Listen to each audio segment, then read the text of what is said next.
Depuis 2006, c'est un programme commun qui fixe les modalités d'enseignement des langues vivantes étrangères. C'est aujourd'hui une évidence dans nos pratiques interlangues et nos démarches multiculturelles. Le nouveau lycée, dans la continuité de la réforme de la scolarité obligatoire, conforte cette approche stimulante tant pour les élèves que pour les enseignants. Les nouveaux programmes restent adossés au même cadre de référence, le cadre européen commun de référence pour les langues. Les méthodes de travail adoptées d'une langue à l'autre sont communes, constituent un repère précieux pour les apprentissages qu'ils facilitent, sans gommer l'ancrage culturel spécifique à chaque langue. Dans toutes les langues, l'acquisition progressive des compétences passe par un entraînement régulier et intensif aux activités langagières de réception, production et interaction, avec à leur articulation la médiation. Les stratégies mises en œuvre dans chacune des activités langagières sont partagées.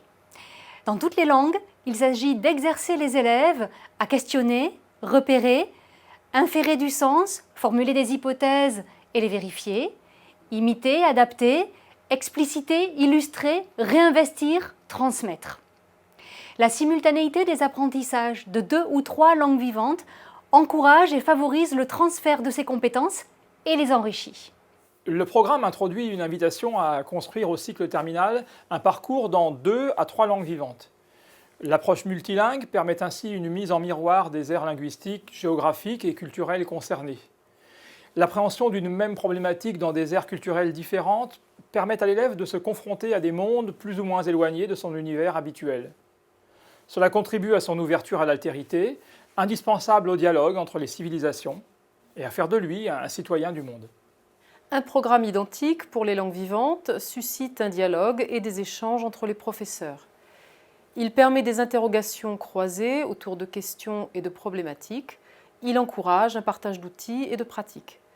Cela invite l'enseignant à dépasser l'identification ou l'appartenance exclusive à une langue vivante et à s'inscrire dans une communauté ayant les mêmes objectifs et menant une réflexion collective, gage d'une émulation intellectuelle. Les échanges, dans le cadre de l'interlangue, favorisent pour le professeur le développement de ses compétences professionnelles et participent de la formation au sein de l'établissement.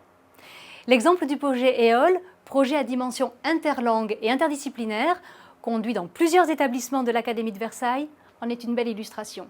Afin d'accompagner les équipes interlangues dans la réflexion et dans leur questionnement professionnel, des formations en interlangue sont ouvertes. Elles s'organisent autour de 4 entrées: accompagnement des professeurs de langue vivante, éducation à la citoyenneté et à l'autonomie de l'élève en langue vivante, croisement pédagogique autour des langues vivantes et pédagogie du projet en langue vivante. Ces formations à initiative locale sont demandées, via le chef d'établissement, par une équipe de professeurs à l'échelle d'un ou plusieurs établissements, voire d'un bassin ou d'un département. En un mot, apprendre et enseigner les langues aujourd'hui, c'est s'inscrire ensemble dans une même démarche pour mieux découvrir et comprendre l'autre dans sa diversité.